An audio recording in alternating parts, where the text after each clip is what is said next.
The Song in the Fog. The fog came early that night. Thick and heavy, it rolled across the moss-covered hills of Glenbrae, like spilled milk curling between the crooked trees and stone cottages like it had a mind of its own. The villagers bolted their windows. They turned down their lanterns, and they whispered the same warning they had whispered for generations. If you hear her singing, don't answer. Don't stop, and above all, don't listen. Liam knew the rule. Everyone in the village did. It was the first tale children heard, the last thing travelers were told, and something the elders still refused to joke about. But he was 12 now, old enough to stop believing in bedtime stories, or so he told himself. That night, Liam lay in bed beneath the slanted roof of his grandmother's cottage. Rain tapped softly against the glass. The fire downstairs had long since burned out. All was quiet except the wind curling through the thatched eaves and the low sound of breath, his little sister Moira asleep beside him, until he heard it. It was faint at first, a single note, almost like humming. Liam sat up slowly, blinking at the shadows dancing across the ceiling. The sound was coming from outside, beyond the hills past the sheepfold. A voice, soft, melancholy, female. It was beautiful. His breath caught in his chest. He turned to wake Moira, but she didn't stir. The humming grew louder, clearer. A melody now, ancient and wordless, echoing through the fog like it was alive. Something inside Liam said, "Run." But another part, stronger, more curious, urged him to follow. He crept from the bed, careful not to wake her. The floorboards moaned beneath his bare feet. He grabbed his woolen coat, tiptoed past his grandmother's bedroom, and eased open the door. Cold hit him like a wall. The night was thick with mist swallowing up the trees and trails. Still the voice carried through it, haunting, distant, and irresistible. Liam stepped into the fog. He followed the melody down the winding path toward the woods. The village lights disappeared behind him, swallowed by the fog. Shadows twisted between the trees, and yet the voice never wavered. The song danced above his head, wrapping around the branches, always just out of reach. He didn't realize how far he'd gone until he came to the old stone well. It stood in a clearing no one used anymore, overgrown with nettles and moss. The well had long since dried up, but the villagers always warned children to stay away. Now the song was coming from inside it. Liam froze.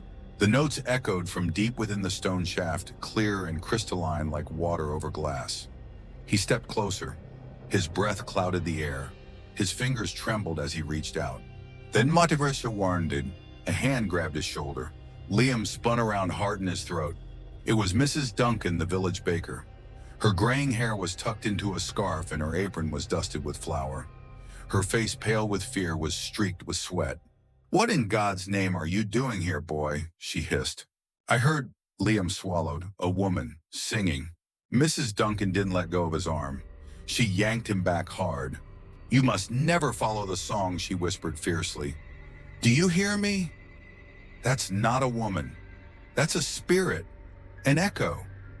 And if you had gone one step closer, she didn't finish the sentence. She looked into the well with such dread that Liam turned away. Together they hurried back through the fog. The song didn't follow them, but it didn't stop either. Liam could hear it even as they neared the village again. Only when they stepped into the glow of the lanterns did it finally fade. Liam didn't sleep that night. His grandmother sat with him by the fire, holding his hand in silence, while Mrs. Duncan told the whole story about the woman in the woods, the song, and the curse that came with it. "No one knows her name," she explained, "but the story says she was once a girl from the village, long ago, betrayed by someone she loved. She wandered into the forest and never returned.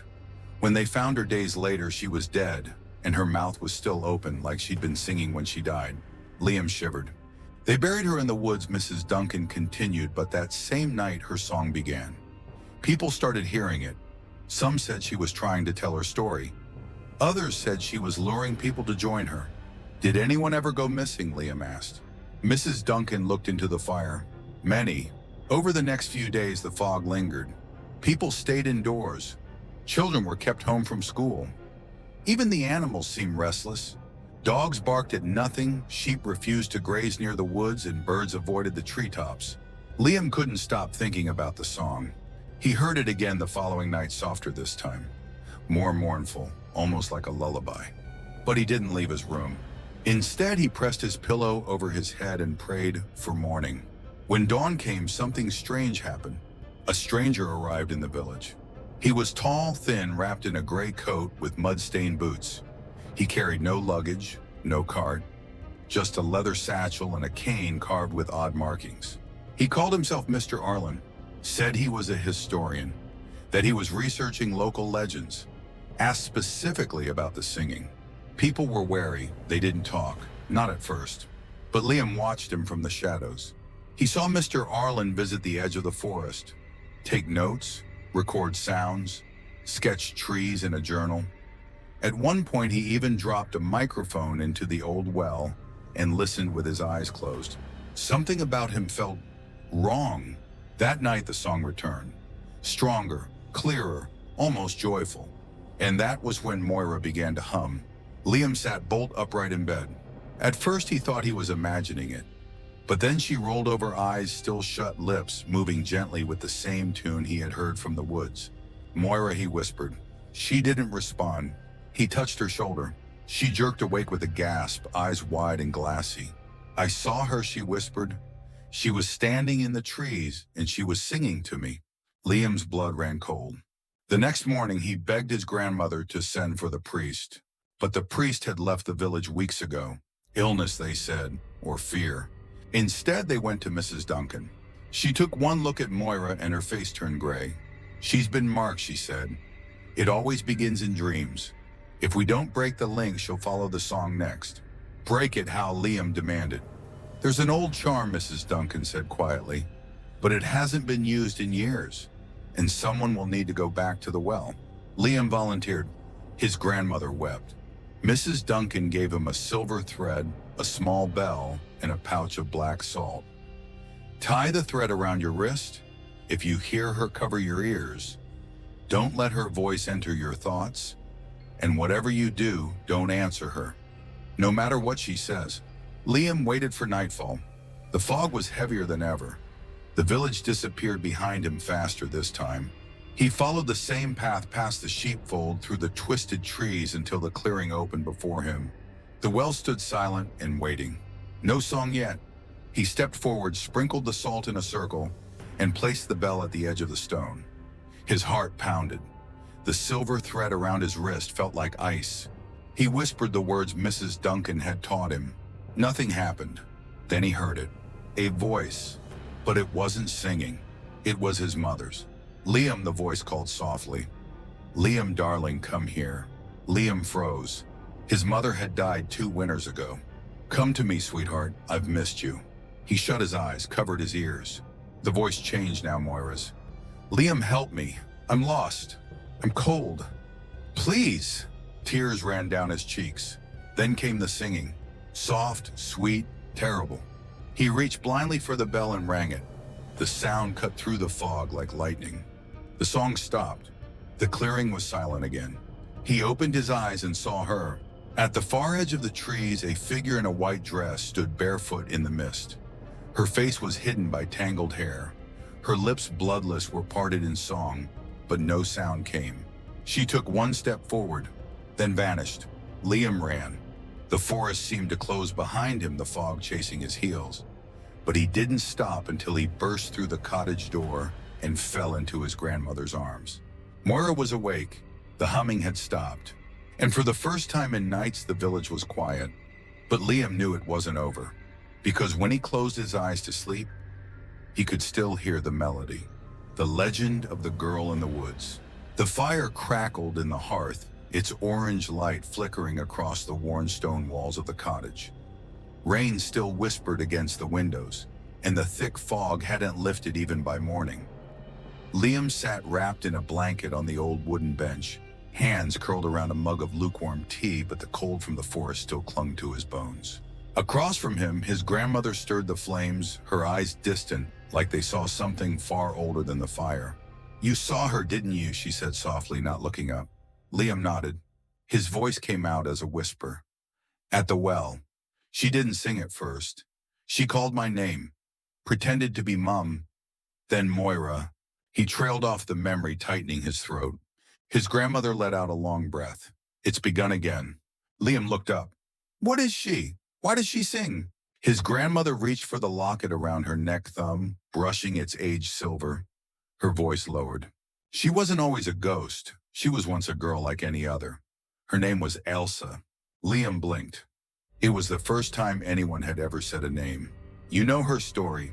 His grandmother hesitated, then nodded slowly. I was only a child when I first heard it in full. My grandmother told me your great-great-gran. The tale was old, even then passed down like a secret you'd rather forget. Liam leaned in the room, growing still. It was over 100 years ago, she began. Back when this village was smaller, when the forest stretched even wider than it does now. Elsa was 17, a weaver's daughter. Bright kind, and some said a little strange. Strange how, Liam asked. She spoke to animals, could calm a crying child with a single lullaby. And her voice, it was the most beautiful thing anyone had ever heard, like something not meant for this world. Liam felt a chill rise in his arms. Some people feared her, his grandmother continued. Thought she was a selkie in human skin or a fairy left behind. But most adored her, especially the young men. Did she fall in love? Yes, his grandmother said, but with the wrong person. Liam's fingers curled around his mug. He didn't speak. She fell for a boy named Duncan. Handsome, clever, charming, and cruel. He promised her marriage, whispered vows under the moonlight, made her sing for him again and again, like her voice was his to command. Liam's chest tightened. But when she told him she was with child, he changed. Said she'd bewitched him, that she'd used her songs to trick him. He turned the village against her. That's not fair, Liam said angrily. No, it wasn't. His grandmother's eyes darkened. One night during the harvest festival, they dragged her from her home, called her a witch, accused her of casting spells on the men, said her voice was a curse. Liam's stomach twisted. What did they do? They tied her to a tree deep in the woods, left her there alone in the freezing night, said if she truly had power, the forest would protect her. But the forest doesn't always care. Liam didn't realize he was holding his breath. She sang all through the night, his grandmother whispered, a lullaby for her unborn child, for herself, for the cruel hands that left her. And when the morning came, she was gone. Shokanyur. They never found her body, only a scrap of her dress, and the sound her voice still echoing through the trees, low and haunting. Liam's mouth was dry. Why the well? No one knows for sure, his grandmother said. Some say it's the place her soul passed through. Others think it was where she tried to draw water that night and found none. A symbol, a wound in the land that never healed. Liam's thoughts spiraled. And the singing, why does she lure people? She's lost, his grandmother said. Still searching, still mourning. Some believe she wants justice. Others believe she wants company. Either way, her song is a call no one should answer. Liam looked toward the window. The fog pressed against the glass like a living thing. What about Moira, he asked. She heard the song. She hummed it in her sleep. She's been touched by Ailsa's voice, his grandmother said. It starts in dreams, then the waking moments. If we don't protect her, she'll be drawn back night after night until she follows it willingly. And then, she won't return. The rest of the day passed in silence. Moira didn't remember humming. She said she slept fine, but her eyes were shadowed, and once while looking out the window, she murmured, the trees are moving slower today. Liam didn't sleep that night. He stayed near her bed, holding the bell Mrs. Duncan had given him, listening for any change in her breathing. The fog outside pulsed like a living heartbeat, but there was no singing. Not yet. The next morning, Mr. Arlen returned. He knocked at the door just after dawn, his coat damp with mist, his cane thumping against the stone porch. Pardon me, he said, his voice as smooth as honey, but I was wondering if I might speak with the boy. Liam, was it? His grandmother narrowed her eyes. What for? Mr. Arlen smiled, but it didn't reach his eyes. I believe the young man has encountered something quite rare, a voice from the other side, and I'd like to help. Help, how? Liam asked. I've studied these phenomena all my life, Mr. Arlen said. There are ways to understand spirits like this one.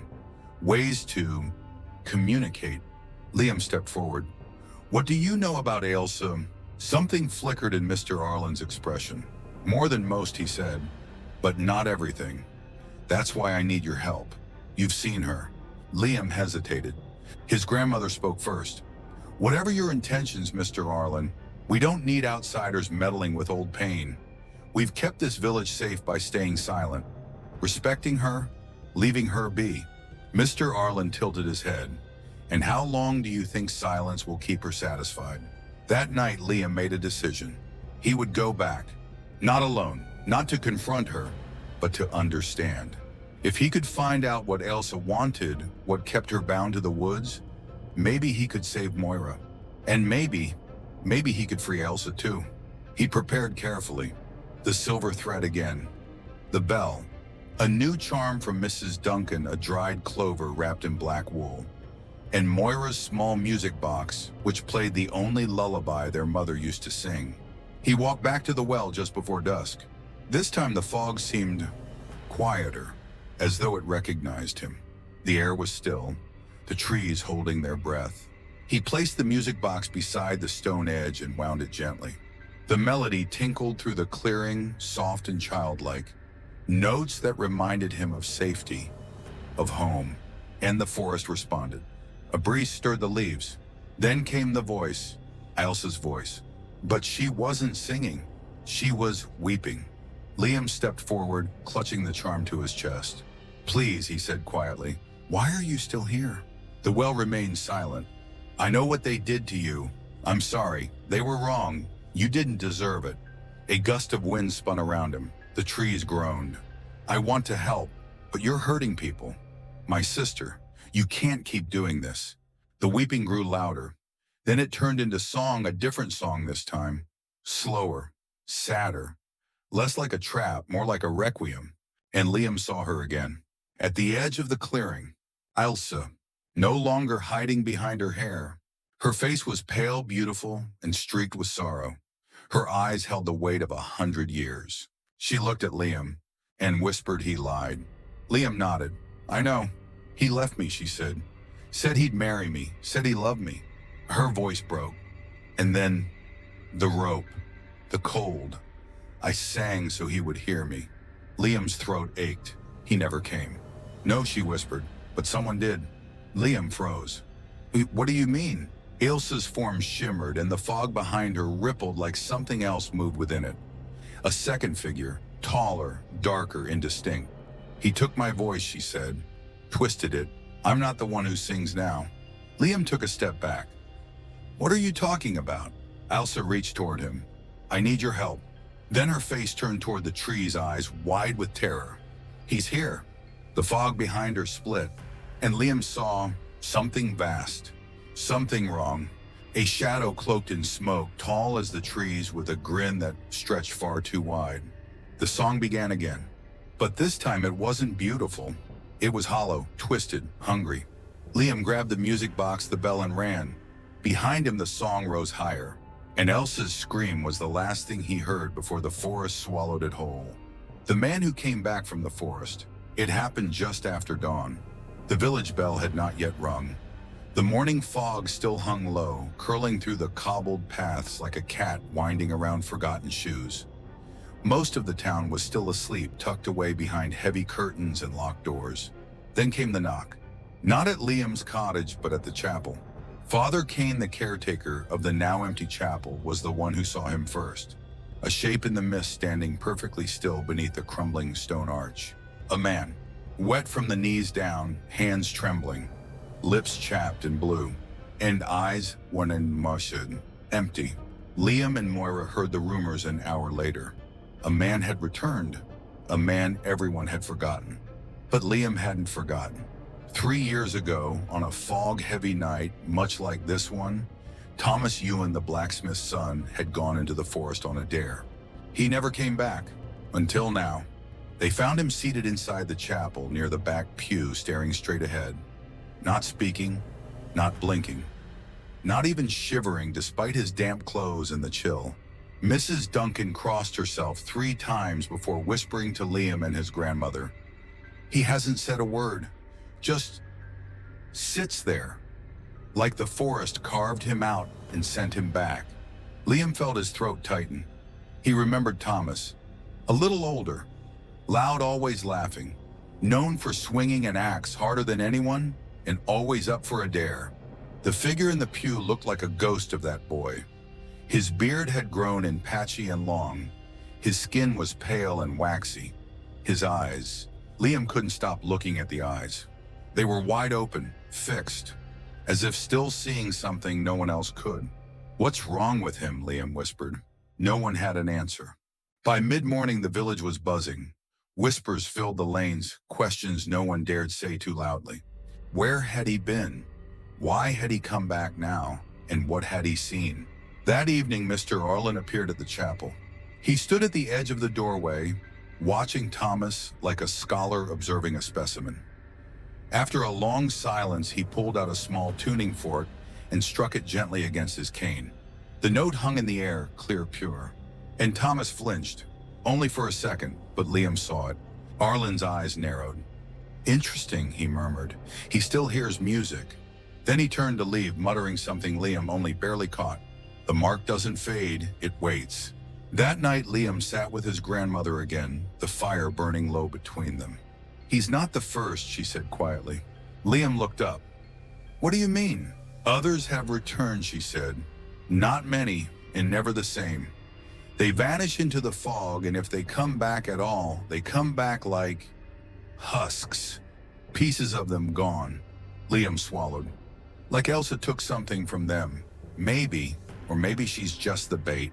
The room grew cold despite the fire. Once, his grandmother continued, "When I was no older than you, a girl named Bridget went missing. Her sister Clara went after her. Swore she heard Bridget's voice calling for help from the woods. Days passed. Clara came back, but she never spoke again. Never even cried. Just sat by the window, rocking slowly as if waiting for something. They say she died with her mouth open like she was listening for the song one last time." Liam stared into the flames. "I think the forest lets them go when it wants to send a message," she added, "or when it's done feeding." The next day, Thomas finally moved. Just after noon, without a word, he rose from the pew and walked barefoot through the village. People parted around him like smoke. He didn't look at anyone. He walked straight toward the forest. Liam followed. He didn't know why. Perhaps it was fear, or curiosity, or the ache of too many questions left unanswered. He trailed Thomas at a distance, heart pounding harder with every step. At the edge of the woods, Thomas stopped. He turned. His eyes met Liam's for the first time. There was no recognition, only warning. His lips parted. A whisper escaped. "Don't let her sing." Then he collapsed. They carried him to the healer's hut. His breathing was shallow, pulse weak. He hadn't spoken again. The healer said he was dying, but not of sickness, of exhaustion, like something had been draining him for years. "He's been walking in his sleep," she said, "for years." That night, Liam dreamed of the forest. But this time it wasn't Ilsa who came to him. It was Thomas. Only in the dream he wasn't blank-eyed. He was screaming. His mouth stretched, wide hands over his ears, eyes full of terror. "She sings in the roots," he howled. "Below, not above. She's trapped, trapped," and he uses her voice like a mask. Liam woke with a gasp, soaked in sweat, and knew what he had to do. He went to see Mr. Arlen the next day. The man was staying in the village's old guest house, rarely used since the fog had grown thicker in recent years. Books were scattered across the table. Hand-drawn maps, audio tapes, sketches of trees with symbols carved into the bark. Liam stepped inside. "I want to know what you know," he said. Arlen didn't look up. "That's a dangerous wish. I saw Elsa. I heard her say she wasn't the one singing." Now Arlen looked up. "And last night Thomas came to me, in a dream. He said she's trapped in the roots, that something is using her." Arlen stood, his face serious for the first time. He reached into his satchel and pulled out a worn page. It was an old drawing, a woman tangled in vines beneath the earth. Above her, a creature loomed faceless, hollow, wearing a crown of ash. "They call it the Hollow King," Arlen said. A name older than this village. Some say it's a spirit of silence. Others say it feeds on grief, sorrow, and song. It doesn't sing itself, it steals the voices of the dead to lure the living. Liam stared at the image. And Elsa. She's the bait, Arlen said. The voice people trust. The girl people remember. He keeps her soul shackled, singing his song until someone else walks into the woods. Then he feeds. Liam's voice was quiet. Can she be freed? Arlen hesitated. There's a ritual, he said finally. Ancient, dangerous, requires someone who's heard the song but not succumbed. Someone willing to go into the heart of the forest. To do what? To sing back. That night Thomas died. Peacefully, silently, but with a single tear on his cheek. In his hand the healer found something strange, a tuft of pale hair knotted with thread. They buried him near the chapel. And in the trees beyond the stone wall, the song returned low, slow, and almost mournful. Liam sat beside Moira's bed watching her sleep. She didn't hum that night, but she murmured something in her dream. I can hear her crying, she said softly, under the ground. The victim's journal. The journal was hidden behind the fireplace. Liam hadn't been looking for it. He was simply helping his grandmother clean the hearth when one of the bricks loosened by time and smoke shifted under his hand. Beneath it was a small hollow space lined with ash and dust. Inside, wrapped in oilcloth and tied with faded twine, was a leather-bound book. He turned it over in his hands. The cover was cracked with age, the corners curled. There was no name, no title. Just a faint etching of a tree, its roots stretching deep, its branches bare. His grandmother froze when she saw it. Where did you find that? She whispered. Behind the brick, Liam replied. Do you know what it is? She looked away. I've only heard of it. I didn't know it was real. Liam opened the book. The handwriting inside was careful, slanted, and old-fashioned. The first page read, To whoever finds this, you are not alone. Listen closely. And whatever you do, do not sing back. They sat at the kitchen table as Liam flipped through the pages. The journal belonged to a girl named Elspeth Rourke, age 15, when she began writing. Dated nearly 70 years ago, a name neither Liam nor his grandmother recognized. The first entries were simple dreams. She couldn't explain the sound of a woman humming in the woods, her father scolding her for lingering near the trees at dusk. She wrote of fog that came too early and left too late, of the way her dog refused to go near the well. Then the tone changed. Entry, Nosher 17. I heard it again last night. Not humming, singing, soft and far away, but so clear I could make out the melody. I thought I imagined it, but this morning I woke up outside, in my nightdress, at the edge of the forest. Entry, Ikurunyahun 24. My brother heard it too. He says she sings to him in his sleep. We made a promise we'll watch each other, make sure neither of us wanders. But I'm scared. The song is louder now, and I think I'm starting to understand the words. Entry Were 29, my brother's gone. Liam turned the page slowly. Entry Wahar 30, they said he ran away. Took his coat and left during the night. But I know better. His shoes were still by the door. His bed untouched. The window open. I followed his trail as far as I could, but the fog swallowed everything. Entry Necro 31, they won't listen. The adults. They say it's nonsense. But I've started keeping track. There were others before my brother. Ewan Craig, Molly Dunn, a girl named Bridget, I think. They all vanished on foggy nights. They all lived near the woods. And someone always said they'd heard a song before it happened. Liam's eyes widened. Bridget, that's the girl Gran told me about. His grandmother nodded slowly. She was real. Clara's younger sister. He turned another page. Between the lines of ink, Elspeth had drawn symbols, protective charms, salt circles, strange sigils copied from old books.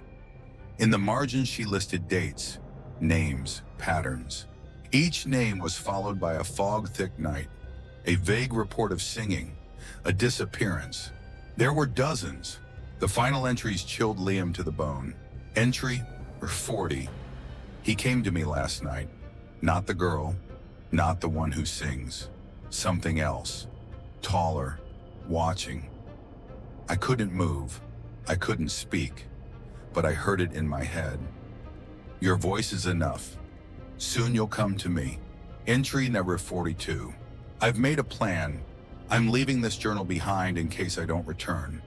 I'm going to the well to speak to her. If there's anything left of the girl inside the song, maybe she'll listen. Maybe she can help me stop him. Entry number 43 final. I can hear the singing again. It's not coming from the woods. It's coming from beneath the floor. Liam closed the journal, his hands trembling. She never came back, did she? He asked.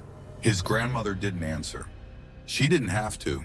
That night, the fog returned, thicker than ever. Moira sat at the foot of her bed staring at the wall. The music box in her lap played a tune Liam didn't recognize, one he was certain it had never been wound to play before. He sat beside her, gently taking her hand. Moira, he whispered. Can you hear her now?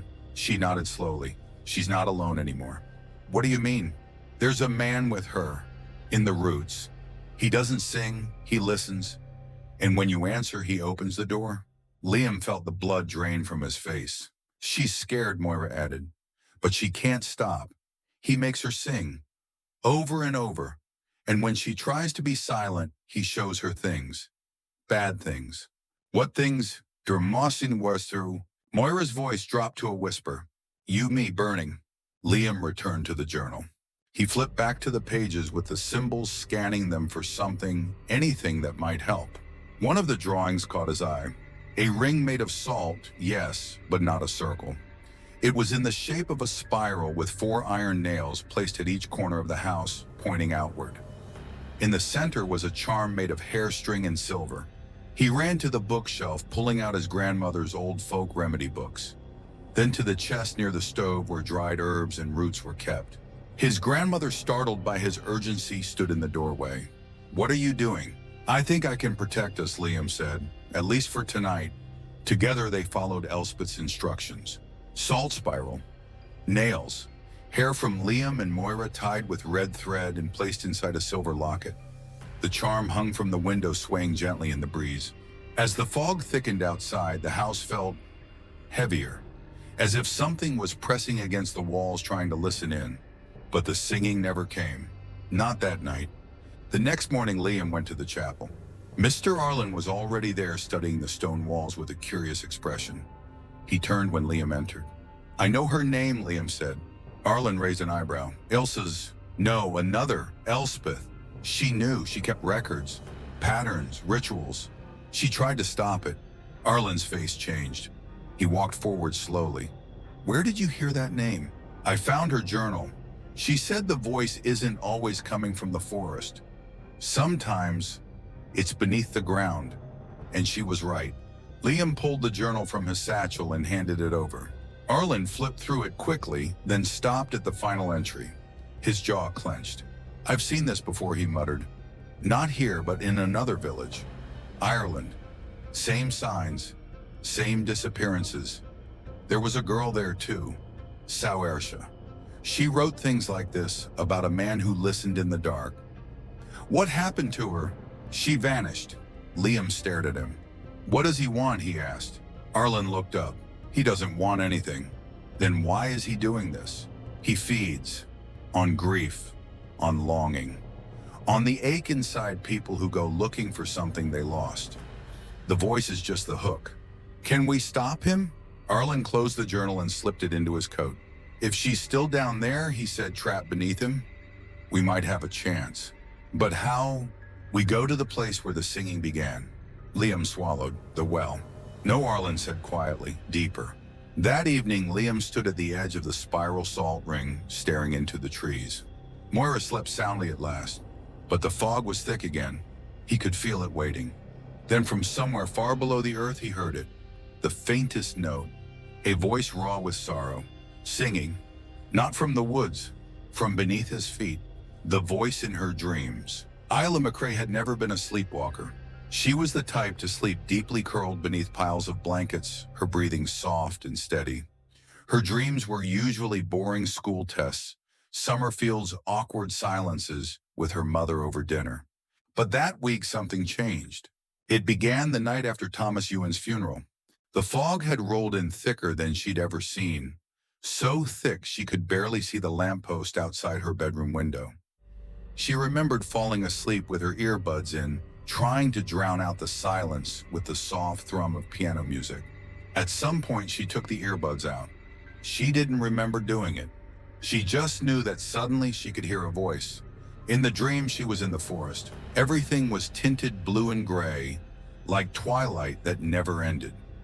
Trees towered above her like cathedral pillars. Moss carpeted the earth, and fog clung to her legs as she walked barefoot between the roots. And she was singing, but it wasn't her voice. It was higher, lighter, ethereal. The sound floated through her like she was hollow, like her body had become a flute for someone else's song. She tried to stop, tried to close her mouth, but she couldn't. The voice kept flowing sweet and distant, and it wasn't hers. She woke up gasping. Sweat dripped down her neck. Her sheets were damp. Her legs were streaked with dirt, and on the sole of her foot was a thorn. At school the next day, Liam noticed Isla seemed off.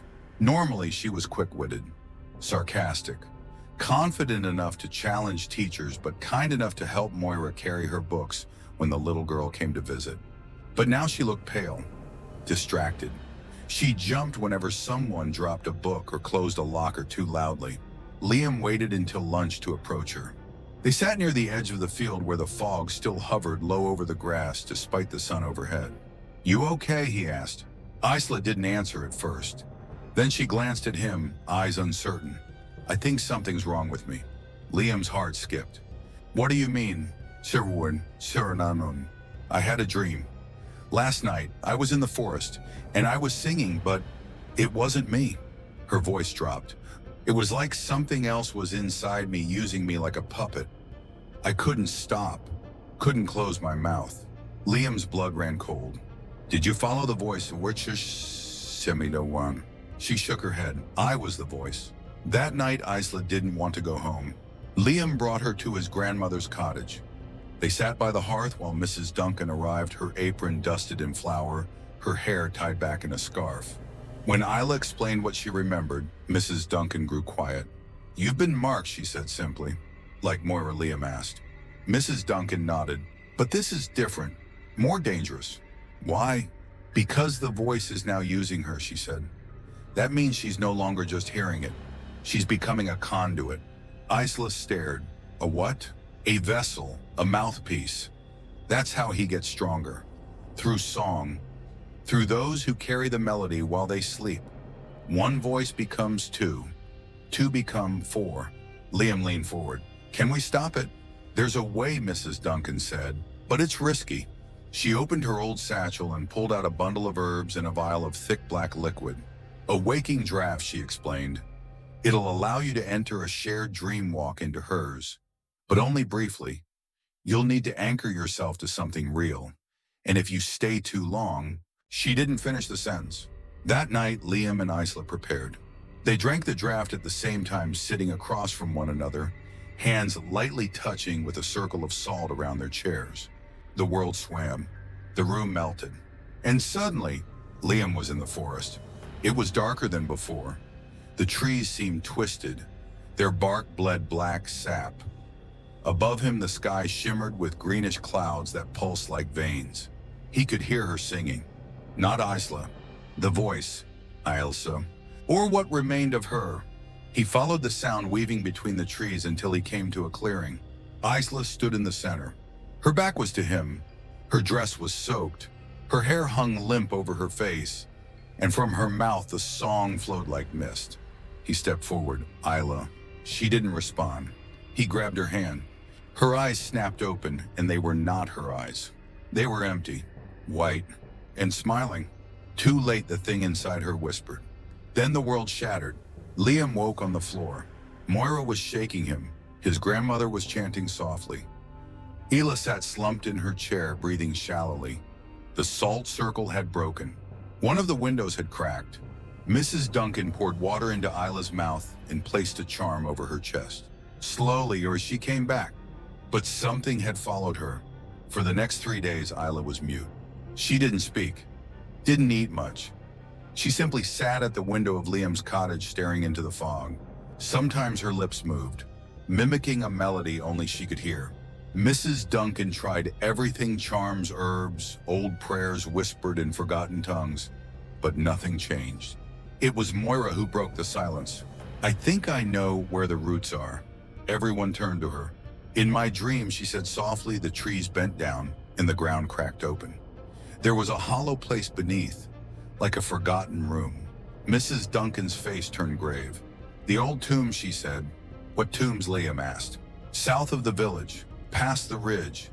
There's a grove where the ground is softer. Long ago it was a burial place for those who died in shame. Unmarked, forgotten." The villagers stopped going there after the fog began. "Could that be where he keeps her?" Liam asked. Mrs. Duncan nodded. "If she's beneath the roots, that's where they would be." Liam looked at Isla. She was humming again, soft, rhythmic, but not her tune. They left that night. Liam, Moira, Isla, and Mr. Arlen, who had returned to the cottage with supplies, claiming he'd found symbols carved into trees near the grove. They followed an old trail lit by lantern and instinct. The fog curled low, swallowing sound. The trees here grew closer together, as if leaning in to listen. Finally, the grove opened before them, and they saw it. A pit, perfectly round, as if something had clawed open the earth like a lid. At the center, roots spiraled into the hole like veins leading to a buried heart. "She's down there," Moira whispered. Isla stepped forward. Her eyes were her own again, but only barely. "She's afraid," she said, "but she's still singing." Liam turned to Arlen. "What do we do?" "There's a way to break the hold," Arlen said, "but only if someone sings for her, takes the melody, gives it back." "You mean, let it into us?" Isla asked. "No," Arlen said. "Reclaim it, as an act of resistance, of memory. A song not of pain, but of release." He handed Liam a folded slip of paper. "Lyrics, written long ago. A lullaby, sung by Elsa before her death." "Sing it," Arlen said, "and mean it." Liam stepped to the edge. The wind howled, the pit groaned. From the darkness below came the haunting, twisted version of Ailsa's voice, low and mournful, tainted by something inhuman. Liam closed his eyes and began to sing. The first line cracked in his throat, but then Moira joined him, then Isla. Together the melody rose, not the siren song of the forest, but a lullaby of peace. And from the pit, the false voice screamed. Not Ailsa's, his, the Hollow King. A shadow surged upward, but the light from their lanterns flared. Salt burned white along the edge of the pit. The roots recoiled, and from the center of the earth came a whisper.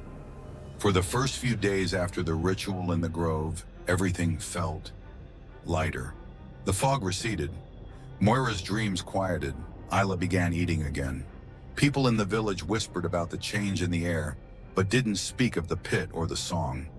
They didn't want to tempt fate. But peace never lasts long in places where shadows have lived for too long. It started with Isla talking to herself. At first, it was easy to explain away. She'd always been imaginative, sketching strange figures in her notebooks, humming songs she said she half remembered. But Liam noticed something different now.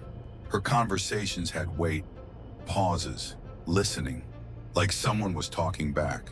One afternoon, as they sat by the old fountain in the village square, Isla turned her head sharply as if reacting to a whisper. Liam frowned. "Isla?" She smiled faintly, not at him, but at the air beside her. Then she answered, "No, I don't think they'd understand. He's trying to help." Liam stared. "Who are you talking to?" Isla blinked like she'd just woken up. "What with someone? You were having a conversation." She hesitated, then said quietly, "Her name is Alan." "Alan, Suriname." Isla nodded. She has white hair, long like silk, pale skin, black eyes." Liam's stomach turned. "Is she from a dream?" "No," Isla said. "She's not like that. She's real. No one else can see her." That night, Liam told his grandmother. She said the girl's name is Alan. White hair, black eyes. His grandmother paled. "That's no child," she said. "That's not imaginary." "Then what is she?" His grandmother stood and reached for an old book hidden under the floorboards. She flipped to a worn page, an illustration of a pale figure with long white hair, hands like claws, and completely black eyes. The Hollow King is not the only one beneath the forest, she said. There are others, spirits that twist between the roots. Some are just memories. Others, they seek vessels. You mean possession? Sometimes, but sometimes they just follow you. Feed off your grief, your loneliness. They pretend to be friends. Liam swallowed hard. Why Isla? Because she was used once. Her soul is soft now. Open. Something might be slipping through. The next day, Isla didn't come to school. When Liam stopped by her house, her mother looked rattled like she hadn't slept in days. She says she has a guest, her mother whispered. She's locked the door. She won't let me in. Liam climbed the stairs slowly, heart pounding. He knocked gently. Isla, it's me. No answer. He turned the knob, locked. But behind the door, he heard her voice. And another one. Faint, feminine, but not human. He pressed his ear to the wood. They'll never understand you like I do, the second voice whispered. Isla murmured, I know, but Liam's kind. The voice purred. He doubts you? Silence. Then Isla said, I won't let him send you away. Later that night, Liam crept back to her window. Isla was inside, seated at her desk, drawing something furiously. Candles flickered around her. Her lips moved, but she wasn't speaking to herself. He watched as she lifted her drawing to the air, as if showing it to someone invisible. She nodded once, smiled, then laughed. It was soft, but wrong, like it didn't belong to her anymore. Liam brought the drawings she left behind, Mr. Arlen. One showed a girl with white hair, arms too long for her body, feet that didn't touch the ground. Another was of Isla herself, but her eyes had been shaded completely black. Arlen studied them silently. This spirit, Aline, he said. I've read about her once, not her name, but her type. She's a soul echo, a fragment of grief left behind by a violent death. She's not real, Liam asked. She's real enough to do damage. Why is she with Isla? Arlen looked at him. Because Isla accepted her. And once they're invited in, it's hard to send them away. Over the next few days, Isla stopped talking to anyone but Aline. She wandered the woods alone, skipped meals, drew endless symbols on her wall, spirals, runes, knots of twisting lines. Mrs. Duncan visited once and stepped back the moment she crossed the threshold. There's something else in this house, she said. Something watching us. Moira whispered that Isla had started singing again in her sleep. But it wasn't Elsa's lullaby. It was something colder, sharper, hungrier. One morning, Isla appeared at Liam's door. She looked calm, too calm. Alan wants to meet you, she said. Liam froze. Meet me. Isla nodded. She says you're curious, that you're brave. He didn't know what to say. She's waiting in the hollow, the one near the south field. Liam hesitated. Isla tilted her head. If you don't come, she says you'll regret it. Then she turned and walked away. Liam waited until dusk. He didn't want to go, but he knew he couldn't leave Isla alone. He brought with him a charm from Mrs. Duncan, a thin chain of black thread and bone, and tucked it under his shirt. The south field was quiet. Fog pooled in low waves. At the center between the wild grass was a hollow one he'd never seen before. A dip in the land like the earth had sunk to listen. Isla stood at the edge. Come, she said softly. Liam stepped forward. Where is she? Isla turned toward the hollow. She's here. The fog parted, and Liam saw her. She was floating inches above the grass, skin like frost, hair white as ash. Her black eyes glistened without pupils. Her mouth didn't move, but Liam heard her anyway. You heard her song, now hear mine. A sharp ringing filled his ears. Liam staggered back. Isla moved to catch him, but her hands were ice cold. You don't have to fight her, Isla whispered. She's not like him. She just wants to stay. Inside you, Liam asked.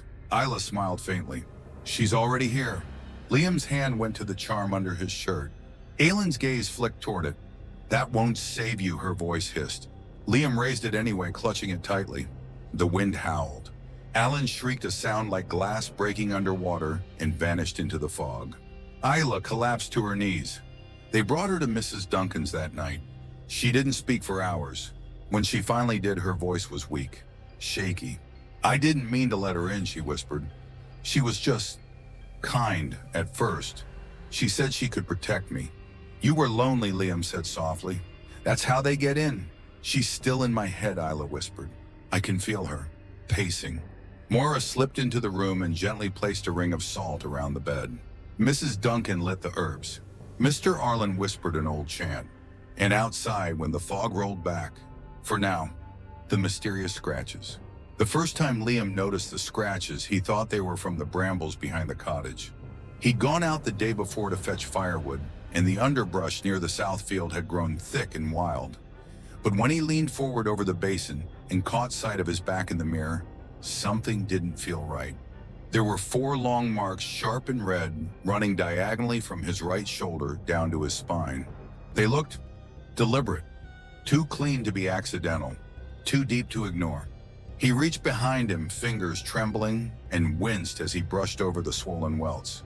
His shirt had no tears, his bed sheets clean, his door had been locked, and he hadn't even left the house after sunset. That night he wore 2 shirts and placed a small bell over his door. He told no one, but in the morning the bell hadn't rung, and there were new scratches. 3 this time, across his lower back, narrow, like from fingers.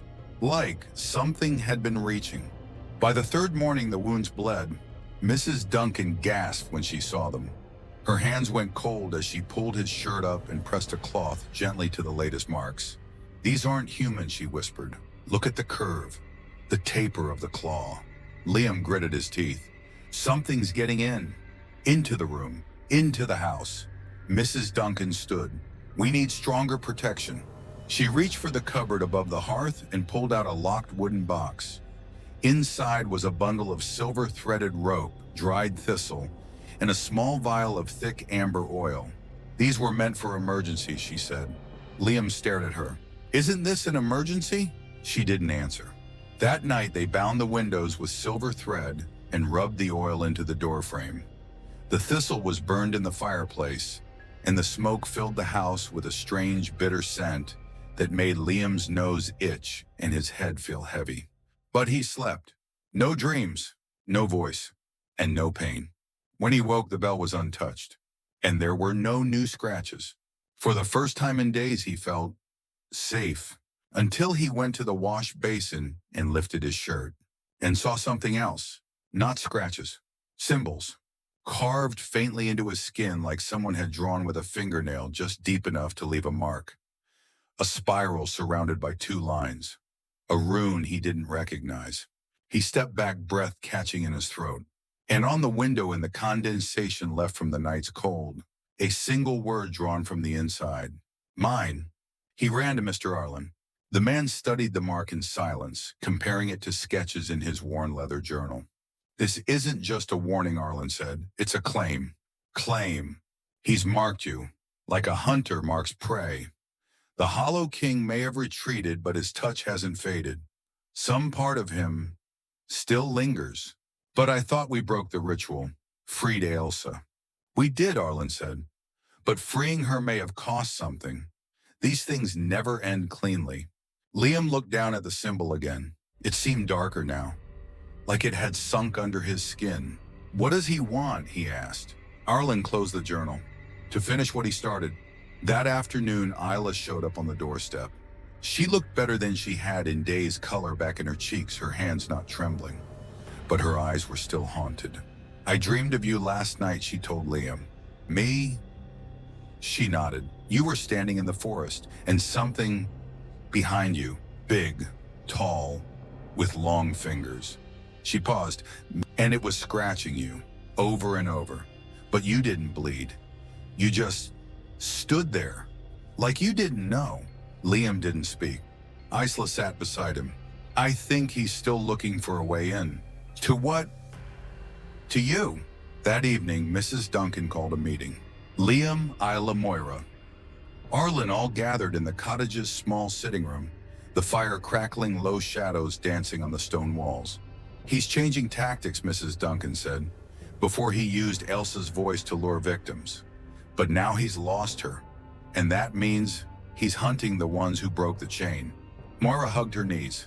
"He wants us," she whispered. "Especially," Liam, Arlen said. "The mark is not just a symbol, it's a tether." "Then how do we cut it?" Isla asked.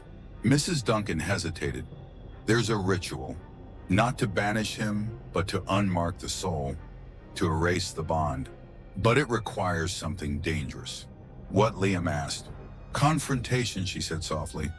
You must go to the place where the bond was sealed. The pit. No, Arlen said. Deeper. They all turned to him. There's an old structure beneath the grove, he explained. Older than this village. Older than the chapel ruins. A stone chamber with no door. Buried under roots. I believe that's where the Hollow King first came through. How do we get in? Liam asked. You don't. Not unless you bleed for it. The next morning they left before dawn. Arlen led the way carrying a lantern wrapped in iron wire and a rusted key passed down through his family for generations. Moira stayed behind with Mrs. Duncan. Liam and Isla followed silently as they descended into the grove where the earth still felt cold and damp from the night Elsa's voice was freed. Arlen knelt at the center and cleared a patch of moss. Beneath it, stone, cracked, weather-worn. He traced a symbol in the dirt, one matching the mark on Liam's back. Then he turned to Liam. You need to press your hand here, he said, and bleed. Liam hesitated, then nodded. He knelt, took a deep breath, and pressed his palm against the stone. Arlen handed him a small blade. Liam cut. The blood seeped into the grooves of the marking. The earth rumbled, and the stone sank. A stairway appeared, spiraling down into darkness. They lit the lantern. The three of them descended slowly, the air growing colder, denser with every step. The walls were carved with faces, some human, some not, all weeping, all silent. At the bottom, a chamber, circular, black. The floor was damp. At the center stood a monolith.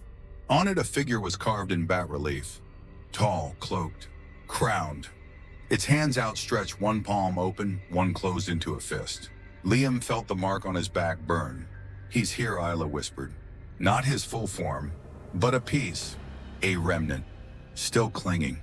Liam stepped forward. The moment he did, the monolith pulsed. From the shadows came a voice. Why run? You came back. I marked you. You are mine. Liam gritted his teeth. I'm not yours. The voice laughed. Then return what you took. Liam closed his eyes and began to chant. The words from the unmarking ritual written by Mrs. Duncan on a scrap of cloth. The monolith shook. The faces on the wall screamed silently. The mark on Liam's back burned like fire, but he kept going. Isla joined him, her voice steady, strong. The shadows writhed. The monolith cracked. Then my neuronman. Silence. The pain vanished. Liam fell to his knees, and the mark was gone. They left the chamber in silence. Outside, the sky had turned silver. Dawn. And for the first time in weeks, the fog didn't follow them home. That night, Liam slept without nightmares. But as he drifted off, one final whisper curled in his ear. Not marked, but not forgotten. The blood moon night. The blood moon rose like a wound over the trees. It was the first full lunar eclipse in nearly 40 years, and the village old as it was still whispered about nights like this. Nights when the sky turned red and the fog thickened even in the highlands. When dogs howled and owls went silent. When the dead were said to stir. Liam had never believed in any of that until recently. Now he knew better. He hadn't told Isla or Mrs. Duncan, but for 3 nights in a row the voice had returned. Not in dreams, not in shadows. In song. The same tune that had haunted Moira, that had once belonged to Elsa. Only this time it was different. Closer. On the night of the eclipse, Liam stood at his window, watching the moon slide into shadow. A sickle of red began to bloom at the edge. A dull coppery glow spilled over the hills. And then, was. He heard it. No fog this time. No illusions. Just a voice. Low, melancholic. Calling his name. Linam. His skin went cold. But he didn't run. He wanted to. He should have. But instead he pulled on his coat, lit the lantern, and slipped out into the night. He followed the sound through the trees, down the old dirt trail behind the chapel ruins, past the south field, over the collapsed stone wall where the forest began to reclaim the land. The voice led him deeper than he'd ever gone before. And the deeper he went, the more the air seemed to bend thick with something ancient. Something watching. It wasn't just singing anymore. It was weeping. A girl's voice choked with sorrow, humming a broken tune. Liam's feet moved on their own. The blood moon glowed between the branches above like a single unblinking eye. He came to a clearing and stopped. In the center was a small pond, black as ink, undisturbed by wind. Moss-covered stones circled its edge, and kneeling at the water's side was Elsa. She was facing away from him, her white dress stained at the hem, her dark hair cascading over her shoulders. Her fingers dipped into the water, tracing ripples that never spread. He couldn't speak, couldn't breathe. The voice was real. She turned her head slightly, just enough for him to see her profile. Her lips moved, but the sound wasn't coming from her mouth. "You came," the voice said, though her mouth didn't open. Liam took a trembling step forward. "Elsa," she didn't respond. Instead, she rose to her feet, gliding more than walking, and turned toward him. And Liam's heart seized. It wasn't her. Not truly. Her eyes were empty, milky white. Her expression a frozen mask of pain. Her voice, when it came again, echoed from beneath the pond. "You broke the mark, but not the chain." Liam stepped back. Behind Elsa, the water began to churn. Black shapes twisted beneath the surface. Roots, maybe, or something worse. She reached toward him, not to hurt, to offer. Her voice dropped to a whisper. "You can end it. Take my place." Liam froze. "I don't understand." Her hand hovered inches from his chest. "The Hollow King is weakening, but he won't die. Not until the song stops." He swallowed. "Then I'll silence it." She shook her head. "Only one who sings it willingly can unmake it." A voice offered freely, a heart given without fear. The words felt heavy. Finale. "You're asking me to..." Her eyes locked on his. "Sing in my stead, bind him, and sleep where I slept." Liam staggered. "No, there has to be another way." The pond bubbled violently now. From its center, a shape began to rise. Looming, tall, crowned with antlers. The Hollow King. Even as a shadow, he radiated hunger. Elsa's form flickered. "Decide, or he'll take another." Liam thought of Moira, of Isla, of everyone who had followed this curse into the dark. And he made his choice. "No," he said, stepping forward. "You don't get to choose anymore. He doesn't own you." He reached out, not to take her hand, but to pull her back. Her eyes widened. Then the song shattered. A scream tore through the clearing, shaking the trees. The Hollow King's shadow lunged forward, and Liam ran. He stumbled through the woods, the moon bleeding red above him. Branches tore at his coat. Roots grabbed at his boots. The trees seemed to lean in their bark, etched with faces screaming in silence. The voice chased him. Elsa's, the King's, his own, echoing back at him, repeating his name. "Liam, Liam, Liam," until a figure appeared in his path. Isla, her lantern lit, eyes wild. "I heard it," she said breathlessly. "I followed you." "You shouldn't have," he gasped. "He's coming." "No," she said. "He's already here." They turned. The trees behind them warped. The Hollow King stepped through, towering above the branches, his form barely holding shape. Horns like twisted roots, arms long enough to touch the earth. His voice echoed from every direction. The song must continue. Isla raised her hand and flung something at the shadow. It burst into light. "Salt." The creature shrieked and reeled back, hissing as smoke rose from its form. Liam grabbed her hand. "Russ, Su." They didn't stop until they reached the chapel ruins. There, beneath the cracked stone arch, the fog seemed thinner. Liam fell to his knees, gasping. Isla knelt beside him. "What did he say to you?" "That it has to continue," Liam whispered. "That the song needs a voice. And you, I think, I was meant to be the next vessel."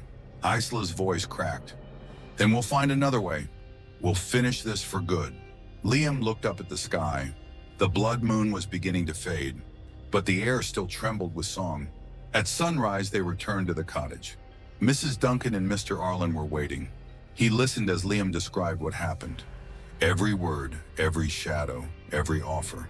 Arlen was quiet for a long time. Then he stood. "We need to find the origin of the melody," he said. Liam frowned. "I thought Elsa created it." "No," Arlen said. "She was just the first to sing it, the first to survive it long enough to be heard. But the true melody, the cursed root, it goes back further. He placed a heavy tome on the table, opened it, and pointed to an old passage in Latin, Canticum Tenebris, the Song of Darkness. Mrs. Duncan paled. That's a death song. Arlen nodded. It was believed to have been born during ancient rituals, when grieving mothers sang to guide their dead children into the afterlife. But if sung in grief and hate, it turns, twists, becomes a weapon, Isla whispered. A binding, Arlen corrected. A prison? The Hollow King isn't just a spirit, he's the accumulation of centuries of sorrow. He is the song. And to end him, Liam asked, we unwrite the melody, note by note. That evening, Liam sat beside Moira, who had drawn a picture of the red moon, with a girl standing beneath it, holding back the shadows. He smiled weakly. Is that me? He asked. No, she said. That's Elsa. She was trying to help you. He blinked. How do you know that? I dreamed it, Moira said. She said she doesn't want anyone else to sing, that the song is a curse. She just didn't know how to stop. Liam squeezed her hand. I think we're going to stop it. Moira tilted her head. Before the next moon. Liam paused, then nodded. Before the next song begins. End of part 8, word count 1500. When you're ready, just say continue and I'll write part 9. The first singer following your outline exactly. Absolutely, here's part 9. The Path No One Dares to Walk, from your series If You Hear Her Singing. Run written in clean copyright format for YouTube, exactly 1500 words, continuing directly from part 8. Part 9, The Path No One Dares to Walk, If You Hear Her Singing Run. Part 9. The old map was hidden behind a loose stone in the chapel ruins. Liam and Isla found it 2 days after the blood moon, while searching for anything that could point them toward the origin of the cursed melody. It was brittle parchment, frayed at the edges, ink faded to near invisibility. But one thing was clear, a single trail drawn like a vein through the forest. It led deep into the woods past the grove and the southern hollow to a clearing marked with 3 symbols, a broken lyre, a barred gate, and a hand with its palm slashed open. Below it, a name was scrawled in blocky letters. The Watcher of Song. Mrs. Duncan said nothing when she saw it. She only poured herself a cup of tea and stared into the fire. You've heard of this place, Liam said quietly. I've avoided this place, she replied, as did my grandmother. And hers before that. Isla leaned in. What is it? Mrs. Duncan took a long sip, then finally answered. It's where the music sleeps. The villagers called it the Path No One Dares to Walk, though most didn't even know it had a name. It was a narrow trail nearly hidden by moss and wild thorn running south of the forest's edge like a scar. The trees on either side leaned unnaturally toward the center, their branches twisting like arms reaching to pull travelers back. Why is it sealed off? Liam asked. Mr. Arlen joined them, fingers tracing the edge of the old map. Because it leads to the fallow ground, he said. A burial field that predates the village. They say it's cursed. They say everything's cursed, Isla muttered. Arlen ignored her. This one was sealed by the elders over a century ago. Not because of ghosts, but because of a man. What man? Liam asked. Arlen glanced at Mrs. Duncan, and she spoke a name Liam had never heard before. The Songkeeper. It was near dusk when they reached the beginning of the path. The air was wrong here. Still stale. Even the wind refused to pass through. A wooden sign had once stood at the entrance, now split in half and rotting in the soil. Symbols were carved into the bark of nearby trees, warding runes faded and cracked. They stepped past them anyway. The silence was immediate. No birds, no insects, not even the sound of their own footsteps, which seemed muffled, swallowed by the earth. The deeper they walked, the more Liam noticed something strange. The trees here were older than anything he'd seen. Not just twisted, but hollow. Empty trunks like open mouths. Some of them had what looked like faces half-formed in the bark. Some crying, some smiling, some with lips frozen mid-song. Do you hear it? Isla whispered. Liam shook his head. No, she said. Exactly, that's what's wrong. There's nothing. Then in the distance, a hum, so faint it could have been wind. But it wasn't. The clearing was shaped like a spiral. Stone markers circled inward, each one engraved with musical symbols. Not names, not dates, just pieces of a melody, a song etched in stone. At the very center stood a figure, not a statue, a man, or what remained of one. His clothes were rotted, fused to his skin. Vines and moss wrapped around his limbs like chains. His face was turned skyward, mouth slightly open as if frozen mid-verse. He stood motionless, arms outstretched, hands pierced by rusted iron nails into a tall wooden frame. A crude cross. Liam stopped at the edge of the spiral. Is he alive? No, Arlen whispered, but neither is he dead. Mrs. Duncan bowed her head. This is the Watcher of Song. They stepped closer. Isla read the carvings at the man's feet aloud. He who sang for the Hollow King. He who betrayed the silence. Liam frowned. He created the melody. No, Arlen said. He carried it, passed it on, from village to village until it found her. He meant Ailsa. He was the first to sing it knowingly. Mrs. Duncan nodded, and they punished him for it. They circled the Watcher carefully. Liam noticed something strange beneath the moss metal wires embedded in the bark behind him, wrapped around his body, extending into the soil like roots. These aren't chains, Liam murmured. They're strings. Like a harp, Isla whispered. Liam turned pale. He is the instrument. Suddenly the air shifted. The trees around them groaned and the soil trembled. The Watcher's head moved, just slightly, but enough. His eyes opened, and they were completely black. A voice emerged not from his mouth but from the very ground. One of you is marked still. Isla stumbled back. No, Liam said. We broke it. The Watcher tilted his head. Not him, her. All eyes turned to Isla. Her breath caught. She shook her head. No. I haven't felt anything since the blood moon. But Mrs. Duncan was already stepping forward. She pulled back Isla's sleeve. There, etched in faint red beneath her skin, was a single bar of music. 3 notes. Unmistakable. Liam gasped. You never stopped singing. Isla's hands trembled. I didn't know. The Watcher's voice deepened. One must remain, to hold the song, or it spreads again. They understood now. The punishment wasn't death. It was containment. The Watcher had become the lock, the vessel, the sacrifice. And now the song was in Isla. What do we do, Liam asked. Arlen's face was grim.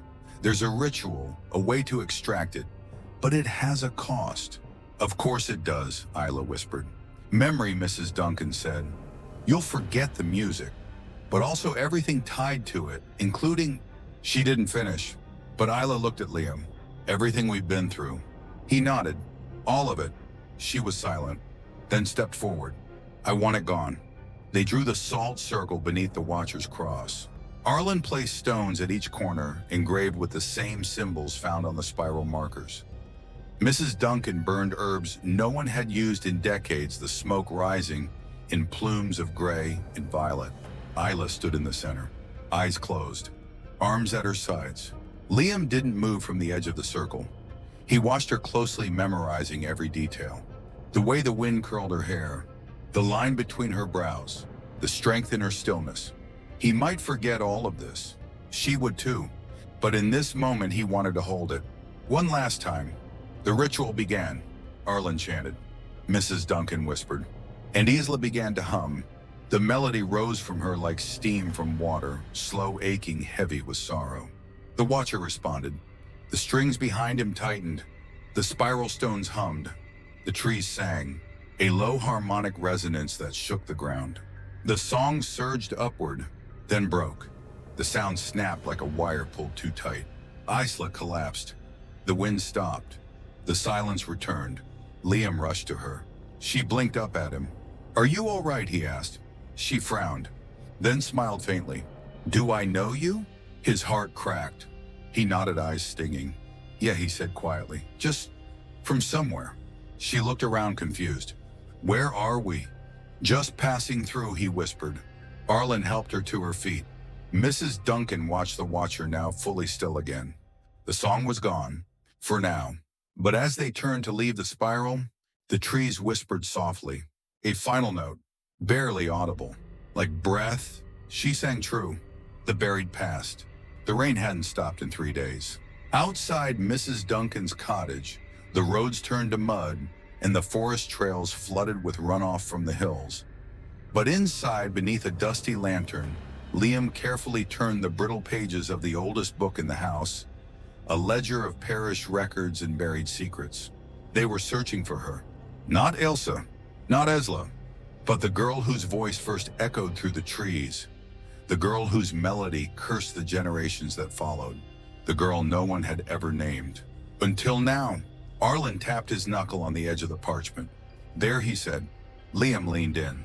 A scrawled entry dated 1732. Agnes Byrne condemned for witchcraft, accused of hexing the livestock, seducing 3 men in visions, and summoning voices from the trees. Executed by binding and burial. No final rites performed. A thick black line was drawn through her name. No grave, no marker. Just silence. Isla stood in the corner, arms crossed, head tilted. She hadn't said much since the spiral clearing. Her memories were fractured. She didn't remember the Watcher or the song, but she felt the void they'd left behind. I thought it was Elsa's voice, Liam murmured.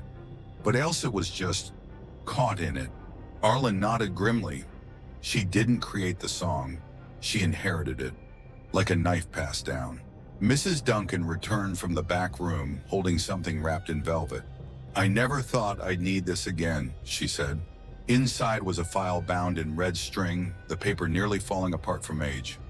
On the cover was a faded wax seal. Beneath it, the Burned Witches Trials Archive B. Isla moved closer. That's official. Mrs. Duncan nodded. These were hidden from the parish archives. My grandmother smuggled them out during the purge. Said some stories shouldn't be forgotten. Liam carefully undid the string. Inside were drawings, letters, even musical notations scratched into the margins. One page showed a girl no older than 17 with long black hair and hollow eyes. Below it, her name in thick ink, Agnes Byrne. The testimonies were filled with hysteria. She spoke in tongues. She danced under a blood moon. She sang and my baby stopped breathing. Each one more frenzied than the last. But beneath the fevered accusations, a pattern emerged. Liam tapped one of the pages. Look, she didn't speak to spirits. She sang to them. Arlen looked closer. Every witness says her mouth moved without breath, that she hummed in a way that made people weep, that her song echoed even when she wasn't there. Mrs. Duncan nodded slowly. That's not magic, that's binding. A spiritual link. The same melody we've heard. Isla whispered the same one I carried.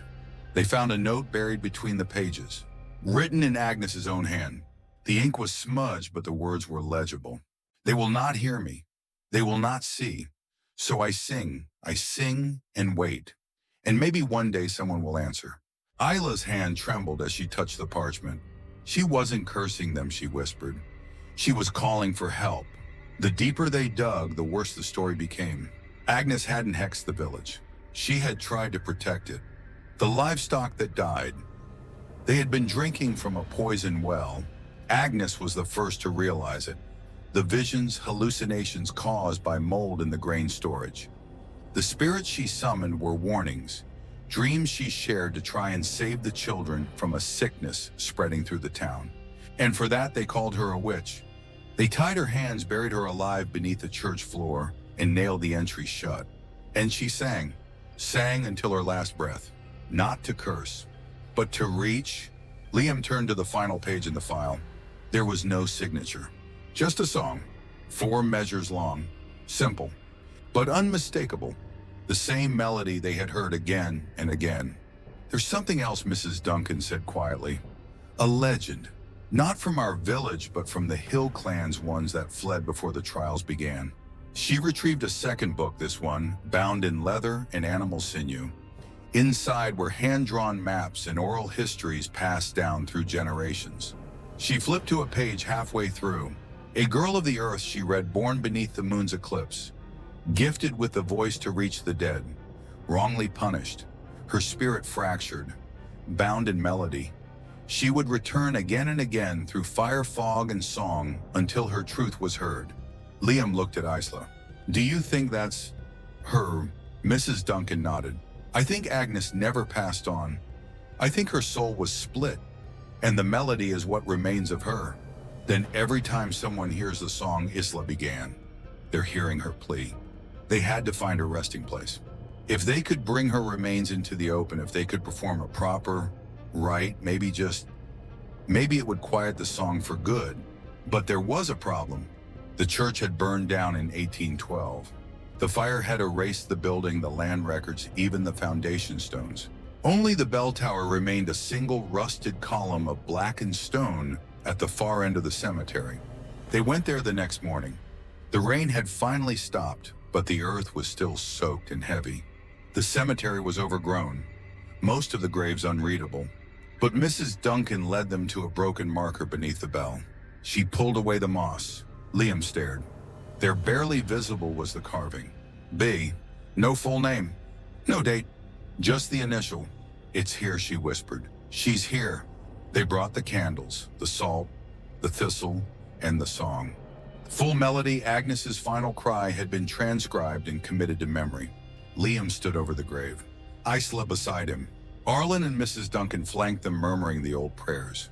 And as the sun set behind the hills, Liam began to hum. Not out of fear, not out of sorrow, but out of recognition.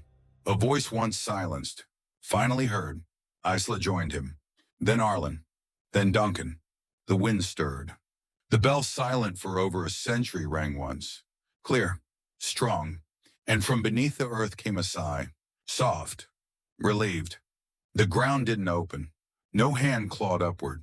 No shadow rose. But the fog at the edge of the forest lifted, and the weight Liam hadn't realized he'd been carrying began to ease. The song had been sung, not as a curse, but as a truth. That night they lit a lantern and left it on Agnes Burns' grave. A real name. A final piece. Mrs. Duncan placed a new marker beside the broken one. On it, 3 words. She was right. Later, Liam sat by the window watching the stars. He didn't hear the song anymore. Not in the trees. Not in dreams. Just the wind, soft and empty. He turned to Isla, who sat curled on the couch, sketching the old stone spiral from memory. Do you remember anything, he asked. She looked up. Only that I was afraid, she said. But not anymore. Liam nodded, then smiled. Neither am I. The unrested spirit. Agnes Byrne did not pass on. Even after the ritual, after the grave was marked and the final melody sung, the air in the village remained uneasy. The fog still clung to the trees at night, and the silence in the forest felt less like peace and more like a held breath. Liam noticed it first. A flicker in the mirror. A figure just behind him. Not threatening, but watchful. Every time he turned, it vanished. Then Isla started waking up with dirt on her hands. She hadn't left her bed. And yet every morning soil streaked her fingers, and the scent of damp moss clung to her sleeves. She's still here, Isla whispered on the 3rd day. Agnes. They sat in the parlor, the windows open to the evening air, the shadows lengthening across the walls. I thought we freed her, Liam said. I don't think she wants to be freed, Isla replied. He stared at her. Then what does she want? Isla lowered her eyes. She wants someone to stay. That night, Isla dreamed again. She stood at the edge of a dark lake. The water was glass smooth, reflecting a black sky with no stars. Across the surface, faint lights glimmered, like will-o'-the-wisps floating just out of reach. A girl stood barefoot on the shore. Agnes. Her long black hair hung like a curtain over her face. Her dress was torn, her feet caked in earth. Isla stepped closer. You're not at rest. Agnes lifted her head slowly. I waited, she whispered. I sang. I begged. And they buried me anyway. Isla's throat tightened. We tried to help. You gave me a stone, Agnes said, but not a place. You gave me silence, but not peace. Then what do you want? Agnes looked into her eyes and answered with a single word. Company. Isla woke with tears on her cheeks and the taste of lake water in her mouth. Liam, Arlen, and Mrs. Duncan gathered in the morning to discuss what came next. She's bound here by longing, Mrs. Duncan explained. Not rage, not revenge, but loneliness. That's harder to break. Arlen nodded. It's not a curse anymore. It's grief. And grief can linger for centuries if no one acknowledges it. Liam stood by the window watching fog twist through the trees. She said she wanted someone to stay. Mrs. Duncan stirred her tea. That doesn't mean she has the right to keep someone else here. Isla remained quiet. She was still thinking about the dream. About the lights on the lake, the souls that hadn't crossed. Maybe she isn't the only one. They returned to the spiral clearing that afternoon. The Watcher of Song was as still as ever, his mouth open in silent lament. But something had changed. Moss no longer clung to his limbs. The air around him was lighter. And yet beneath the clearing they felt something else. A pull. There's something buried here, Isla murmured. Liam knelt and placed a hand on the ground. He heard the faintest echo. Not music. Not words. Just weeping. It took them hours to find the exact spot. Beneath one of the outer stones, the earth felt looser, more unsettled, as if someone or something had been trying to dig their way out. With careful hands, they unearthed the soil and found bones. Small, fragile, not adult, not Agnes, a child. Mrs. Duncan covered her mouth. A grave without a name, she whispered, unmarked, unmourned. Liam brushed the dirt from a faded scrap of cloth, once white, now mottled with mold. It looked like a baby's wrap. She wasn't alone, Isla said. She had a child. Arlen exhaled. And they buried her child here, in secret. No prayers, Mrs. Duncan added. No farewell. They were ashamed. But Agnes wasn't, Isla said. She stayed because she's looking for them. Her child, her reason to sing. They prepared a new ritual. This time not to banish, but to reunite, to recognize, to name. Mrs. Duncan carried the ashes of rosemary and milk thistle. Arlen placed white stones in a circle, each one etched with a symbol of peace. Isla held the cloth, and Liam, shaking slightly, read aloud the only words they could find from Agnes's final writings. If I must wait, let it be not in silence. If I must sing, let it be for love. If I must sleep, let it be with those I've lost. They laid the cloth over the small bones and waited. At first there was nothing. Then wind, a soft stirring that turned the leaves. Then light, a pale blue glow hovering over the child's grave. Then song, not the haunting, sorrowful melody they had feared for so long, but a lullaby. Wordless, warm, Agnes appeared at the edge of the clearing, but not like before. This time she was whole. Her face was soft, no longer twisted in grief. She didn't speak. She only knelt by the small grave, touched the cloth, and closed her eyes. Liam felt the air shift again, and this time it lifted. Not away from them, but through them. Like a sigh released after centuries. Agnes stood. She looked at Isla, then Liam, then upward, and she was gone. No scream, no shadow, just peace. They buried the bones properly this time. A single stone was placed at the head of the grave. On it, Liam carved, loved, remembered, reunited. That night, the fog didn't return. For the first time in living memory, the wind passed freely through the forest, and the village dogs didn't howl. No one dreamed of music. No one woke with scratches. No one saw faces in the trees. It was quiet, but not empty. Isla came to Liam's cottage the next morning. She held something in her hands, the drawing she'd made weeks earlier, of the girl under the blood moon, holding back the shadows. I remember now, she said quietly. Not everything, but enough. Liam stepped aside, letting her in. They sat near the hearth as sunlight spilled through the windows. She stayed because she loved, Isla said. Not because she hated. I don't think I realized that until the very end. Liam nodded. We feared her song. But it was a lullaby all along. They were both silent for a moment. Then Isla added, she didn't want anyone else to suffer alone. Liam looked at her, and for the first time in a long time he smiled. At the edge of the forest, the spiral clearing remained, still, peaceful. The Watcher of Song had crumbled, his duty complete. The stone still hummed faintly, but not in sorrow, just memory. And if you stood there long enough, you might still hear a single note on the breeze. Not a cry, not a curse, just a reminder that even the forgotten deserve to be heard. The exchange. Liam woke to silence. It wasn't the comforting quiet of morning or the stillness after a storm. It was the kind of silence that waited, that watched. He rolled over and reached for his phone. No messages from Isla. Odd. They had spent the previous evening together talking about Agnes, about how everything felt settled. For the first time in weeks, Liam had dared to believe it was over. He walked to Isla's cottage an hour later. The front door was ajar. The fire had gone out, and she was gone. Her coat still hung on the hook. Her boots still dripped dry by the hearth. But her phone was on the table, and beside it a single sheet of paper. A drawing. Charcoal on parchment. It showed a girl walking into the forest, her hair streaming behind her. In the wind, her hands lifted slightly as if drawn forward by something unseen. Liam's breath caught. Because the girl wasn't Isla, it was Agnes. Again, he ran, out the door, down the path, through the frost-covered fields.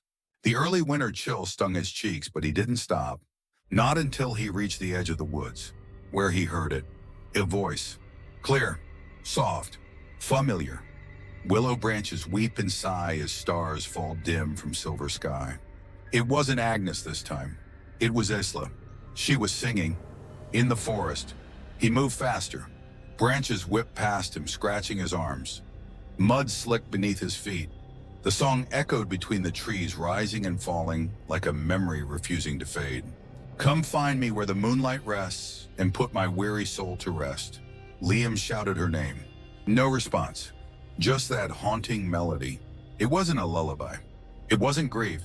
It was invitation. He reached the clearing, the spiral, the place where they had laid Agnes to rest. And there in the center stood a figure. Not Agnes, not Isla, but both. The face was Isla's. The posture was Agnes's. Her eyes were neither. When she turned to face him, Liam's heart dropped. Because she smiled, and it wasn't Isla's smile. Hello again, she said. Isla, he whispered. She tilted her head. I'm here. But also not, came another voice, this time from the shadows behind the stones. Liam turned. Isla was there. Or her body was. Pale, still, standing unnaturally upright. Her eyes were vacant. Her mouth moved slightly, but no sound came. What did you do to her? Liam stepped between the two figures. The one that looked like Isla, but moved like someone else, stepped closer. I borrowed her voice, the figure said softly. Only for a moment. Just until I finished the song. You said you were at peace. You left. She laughed. Did I, or did I simply wait for the right voice? Liam's fist clenched. Let her go. The figure flickered.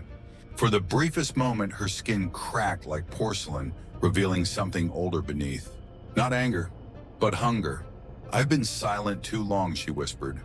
And now someone sings willingly. That changes everything. Liam turned back to Isla's still body. She wasn't unconscious. She was watching. From somewhere deep inside, Liam grabbed her hand. It's me, he said softly. You're still in there. Her lips trembled. The figure in the center of the clearing began to hum. Low, melodic. Isla's body began to sway. No, Liam snapped. This isn't her voice. It's yours. Stop using it. The figure narrowed her eyes. I am her, she hissed. We are one now. She called to me, I answered. Liam stepped back. No, he said. She was reaching for you. Not to join you, to help you pass on. The wind shifted. The spiral stones groaned. And the figure's form fractured. She pitied you, Liam, continued voice rising. She carried your song. She buried your child. She gave you peace. But you couldn't stay gone, could you? The figure shrieked, no longer human, her face stretching into something monstrous. She invited me. No, Liam shouted. She didn't know the difference between grief and possession. But I do. He pulled from his coat the one thing he'd brought in secret. The last page of Agnes's writings. The lullaby scribbled in charcoal and water. He held it to the flames of his lantern. I will burn it, he warned. The figure froze. Liam's hands shook. You haunt her because she gave you a name. But if I burn this, if I erase your melody, there will be nothing left. No, she screamed. You don't understand what silence feels like. Liam's voice cracked. I do. I lived it after my brother died. After Isla tried to leave once before. I know, but that doesn't give you the right to take her. The figure flickered again, and the forest grew still. A single breath passed, then another. Then, Agnes stepped back from Isla's form. The air shimmered, and the figure began to break apart. Petals, ash, light. She looked at Liam one last time, truly this time not with rage, but with a kind of longing. She sang so sweetly, she whispered, and then she was gone. Hila collapsed. Liam caught her before she hit the stones. She was ice cold, barely breathing, but alive. And her voice, when it finally returned, was her own. Liam, she whispered. He held her tightly. You're safe, she's gone. Isla closed her eyes. A single tear slipped down her cheek. I heard her, she said. Even after the grave, I heard her waiting. I thought I could help her again. You did, he said. You saved me. He didn't answer. He just held her closer. They left the spiral clearing at dawn, and this time they took the stones with them. One by one, Liam buried them in different parts of the forest, scattering the melody, dissolving the spiral. Mrs. Duncan salted the soil, and Arlen carved a sigil on the remaining trees, an old symbol of finality. And when they finished, nothing remained. No voices, no songs, just wind and silence, true silence. That night, Isla lit a candle beside the fireplace. Liam sat beside her. No words, just warmth. She leaned her head on his shoulder. I don't think the forest is evil, she murmured. Just tired. He nodded. I think it's finally resting. She smiled faintly.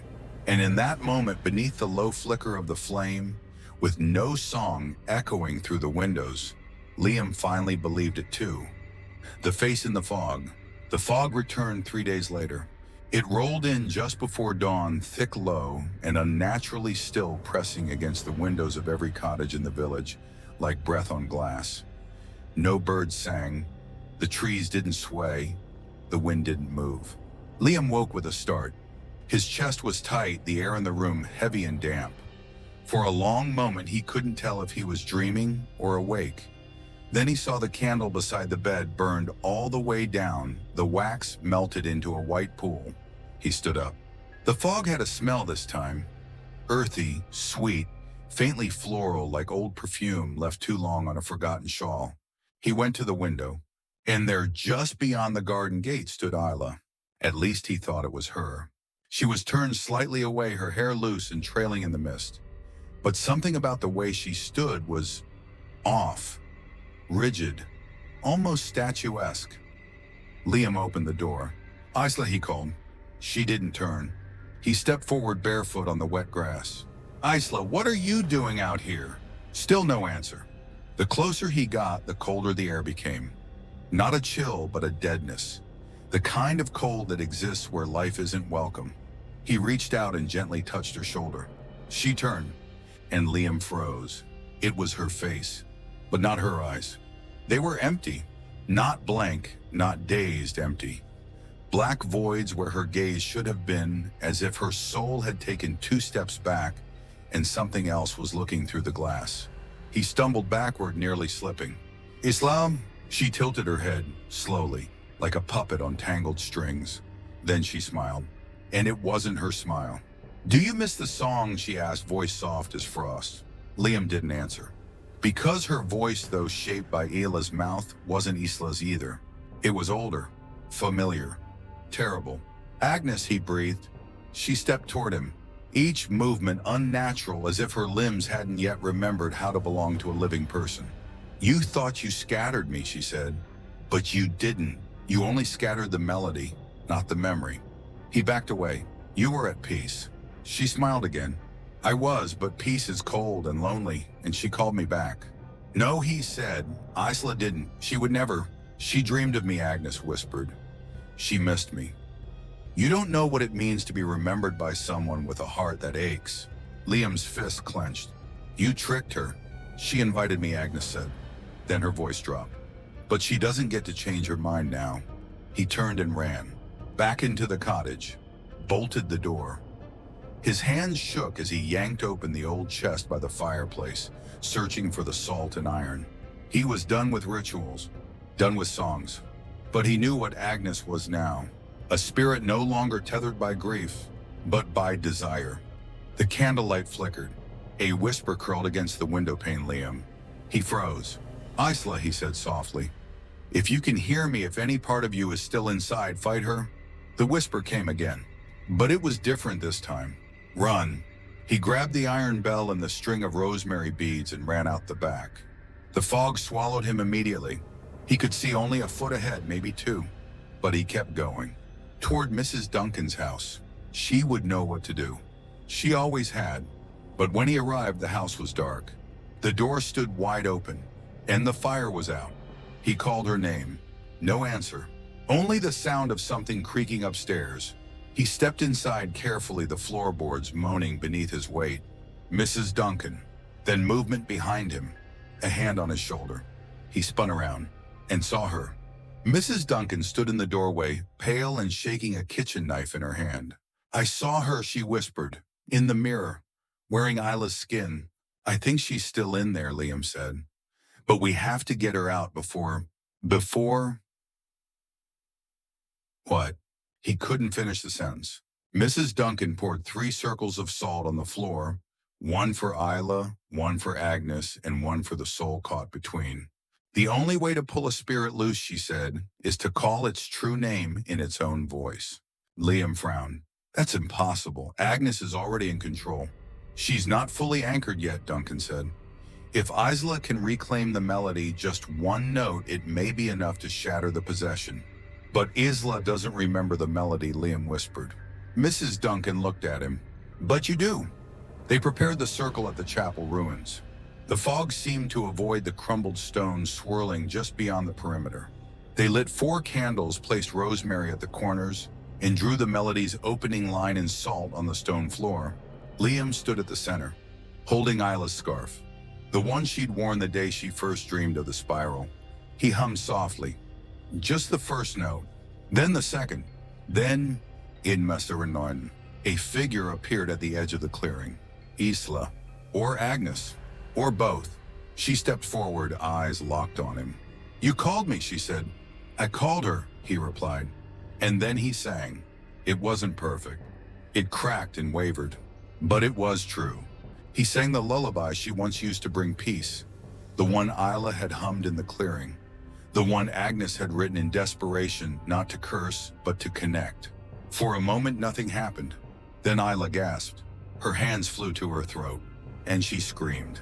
A sound like splintering glass. Light burst from her chest, and Agnes staggered back. No, she cried. You needed me. But Isla, her eyes clear, now stepped into the circle. I needed to understand you, she said, not become you. And then she sang too. The final note. High. Pure. Agnes collapsed. The fog broke instantly, like mist burned off by sunlight. And Agnes's body, no Isla's body, trembled, then stilled. Liam rushed forward. Isla fell into his arms, alive, eyes wet, breath shaking. I'm here, she whispered. She's gone. He held her tightly, and for the first time in what felt like a lifetime, he let himself believe it. They buried the scarf at the spiral center, not as a ward, not as a trap, but as a grave, a symbolic resting place for the part of Agnes that had never known love in life, a place where her name could stay, but her spirit could not. That night, Isla slept dreamlessly, and Liam stayed by her side. He didn't need the candle anymore. Not because the darkness was gone, but because she wasn't alone in it. Not anymore. The final verse. So, the melody came to Liam in a dream. It wasn't Agnes's haunting lullaby nor Isla's quiet hum. It was something older, woven with silence, a song without words carved into memory, echoing from the roots of the village itself. When he woke, the notes still lingered on his tongue. He reached for his notebook, flipped past pages filled with sketches and maps, and found the weathered leather-bound journal they had taken from the ruins, Agnes's final diary. Most of it had crumbled, but one page remained, a series of notations written in ink so faint it was almost invisible. Liam held it to the light. There, barely legible, was the melody from his dream, and beneath it a sentence. When the final verses played, the gate shall open, not to trap, but to choose. He sat back, heart pounding. A gate. A choice? He didn't understand what it meant. Not yet. But something in him stirred, and he knew it wasn't over. He found Isla at the edge of the field. She had taken to walking there each morning, watching the frost melt from the tall grass, listening to the way the silence settled over the hills. He told her about the melody, the dream, the journal. She didn't flinch. I believe you, she said. He pulled the violin case from his coat, one of Mrs. Duncan's old heirlooms, passed down from the days when songs still meant survival. He opened it carefully. The strings had been tuned that morning. He placed the journal beside him, looked to Isla once more, and raised the bow. Then he began to play. The first note was soft, a breath of memory. Then came the second, low and steady, like the hum of earth beneath snow. Isla closed her eyes. She could feel it too. The air around them shifted. The fog didn't return, but the wind stilled. Birdsong ceased. The world listened. And Liam played on. The melody danced between sorrow and hope, echoing down into the roots of the trees and back up through their bones. Then as he reached the final four notes, something cracked. Not a sound, a space. The field in front of them opened. Not violently, not with force, but with invitation, a shimmer in the air, a doorway, hung with mist and light. And behind it a forest not of this world. The trees stood taller than any oak, their leaves silvered like frost. A river of stars trickled across the ground like mist. And on the other side waiting stood her, Agnes. Not as she had been, no longer fractured or angry. She looked young, peaceful, whole, and behind her were others, dozens, maybe hundreds, eyes watching, souls waiting. Liam stepped forward. The doorway pulsed gently with every heartbeat of the song, now etched into the earth beneath their feet. Isla stood beside him, frozen. "This is the gate," Liam whispered. "The one Agnes wrote about," Ela said. "But it's not for trapping." "No," he agreed, "it's for crossing." Agnes raised a hand. Her mouth moved, not in song, but in speech. And though no sound came through the gate, Isla understood. "Thank you." Then Agnes turned slowly and walked into the forest beyond. The other souls followed, one by one. Not in fear, but in relief. And then the doorway began to close. But just before it vanished, one figure hesitated. A young girl, hair the color of wheat, eyes wide with wonder. She looked at Isla, then at Liam, and smiled. Isla's breath caught. "She's the child," she whispered. "Agnes's child." Liam nodded slowly. The girl lifted her hand, placed it over her heart, and bowed. Then she turned and walked into the trees, and the gate closed behind her. The world exhaled. Birdsong returned. Wind moved again. But something had changed, not in the field, in them. Later that night, Isla sat with Liam on the porch. The violin rested in its case, but the music still lingered in the air. "So that was the final verse," she said. He nodded. "And the last choice." Isla leaned against his shoulder. "They weren't evil," she said softly, "just lost, stuck in between, all this time." Liam didn't speak. He watched the stars blink into place above them. One, then another, then another. "Do you think it's over now?" she asked. He didn't answer right away. "Then I think the forest has finally stopped singing." The next morning they buried the journal. Not in fear, in respect. A ritual for the forgotten. A promise not to repeat the past. Mrs. Duncan placed a stone above the grave, etched with one word in the old tongue. Grayonacht. Lineage. Because Agnes's story, terrible as it had been, was now part of theirs. Not to haunt, but to warn. A week passed. Then two. Winter crept in, slowly turning the hills to glass and the rooftops to bone. Liam and Isla stayed in the village. Not out of fear, out of purpose. They mended fences, fixed windows, lit candles at every doorstep on the solstice. Not because they feared the dark, but because they honored it.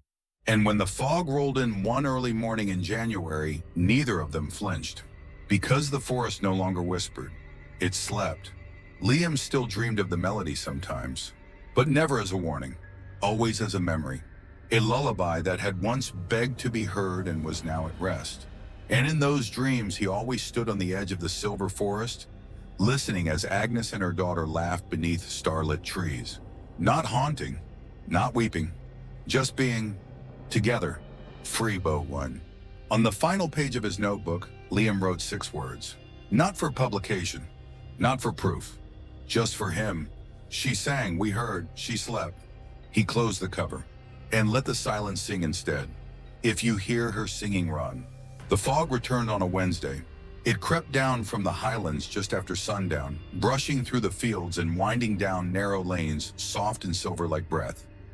In the village, curtains were drawn, fires stoked higher. The elders, though they didn't say it aloud, felt something shift. By morning it hadn't lifted, and by afternoon it had thickened.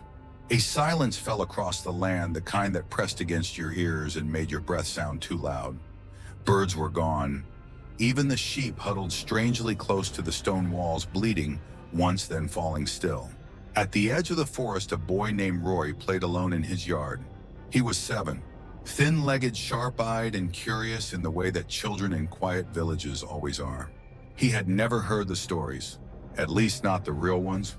Only whispers from the pub, only half-laughed tales passed between old men with whiskey and wild hair. But Rory liked the fog. He liked how it made the world quiet, how it turned trees into shadow giants and fences into dragons. He wandered along the stone path behind his cottage, pretending his stick was a sword, battling the ghosts he believed only lived in fairy tales. And that's when he heard it. Faint, far, soft. A song. He paused mid-step. The sound came from the woods just beyond the moss-covered fence, notes drifting like smoke through the trees. At first it was only melody, gentle, soft. Then came the words barely audible. Lay down your head, the night is near. The stars are gone, the sky unclear. Rory blinked. Hello, he called. The song stopped. Then after a heartbeat it started again, louder this time. Closer. Come find me where the shadows sleep, where roots grow strong and rivers weep. Rory dropped his stick. He stepped off the path. Toward the forest. Inside the woods, the fog was thicker. The song twisted around the trees, never quite coming from one direction. It tugged at his ears, his chest, his feet. Something in it felt familiar, though he knew he had never heard it before. And yet, it felt like it had always been there, waiting. Rory walked deeper. He didn't notice the way the path narrowed behind him, how the wind stopped, how the trees closed in. He didn't see the figure watching from the shadows. And when the song broke for just a moment and the voice laughed, he didn't run. He smiled, because to him it still sounded beautiful. In the village, Liam's breath caught. He was chopping wood behind the cottage when the wind changed. Not in temperature, in tone. He dropped the axe and listened. A note barely more than a hum carried through the stillness. It wasn't memory, it was happening again. His boots hit the earth before his thoughts could catch up. He ran. To the forest, to the edge of the old trail, to the sound. Isla was already there. She stood at the gate, hair damp with fog, eyes wide. You heard it too, she whispered. Liam nodded. It's not her, not Agnes, it's something else. They both turned toward the trees. The melody came again, but it had changed. Where Agnes's song had been a cry, a mourning, this one felt hollow, mocking. Like something had learned the lullaby, but not its meaning. Someone's inside, Isla said suddenly. A child. They didn't hesitate. Inside the woods, Rory wandered into a clearing shaped like a spiral. The stones were gone, long scattered, but the pattern was still etched faintly into the ground. He stood in the center, humming the tune now, mimicking it. Sleep and dream, the night is kind. His voice trembled slightly on the last word. A shadow moved behind a tree, and then another. He turned. Hello, he called again. This time something answered. A voice. High. Smooth. Not a song. A whisper. Stay with me. Rory stepped backward. The fog thickened, and from the mist a face emerged. Pale. Smiling. Eyes hollow. But not Agnes. Not any ghost they'd known before. Something new. Something that had worn her melody like a coat but stitched its own skin beneath. Spirit of imitation. The echo of a soul never formed, only fed. The forest had remembered Agnes's power, but it had grown hungry. Liam burst into the clearing. He saw the boy. He saw the face. And he saw, too late, the way the fog wrapped around Rory's ankles like roots. Isla followed, her breath catching as she saw the mimic spirit, its grin stretching too wide for any human mouth. It turned to them. You sang, it said. You opened the gate. You fed the forest. You thought it wouldn't learn. Liam stepped forward. Let the boy go. The spirit tilted its head. I didn't take him. He came. Just like the others will. Children always come when called. Isla's hands clenched. No more songs, she whispered. The fog stirred. "You can't silence me," the spirit hissed. "I am what she left behind, what she sang into the soil. I am the melody that grows in the bones of trees." Liam stepped into the spiral. He took Rory's hand. The boy looked dazed, as though caught halfway between sleep and sorrow. Then Liam looked up at the spirit and sang.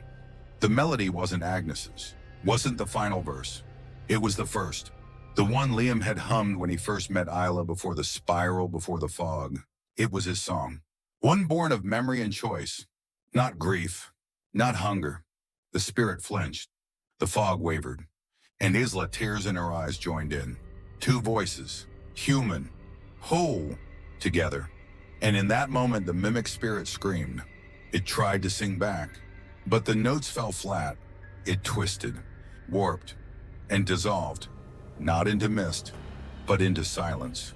The fog broke instantly. Light poured through the trees. Birdsong returned. Rory blinked up at Liam, confused.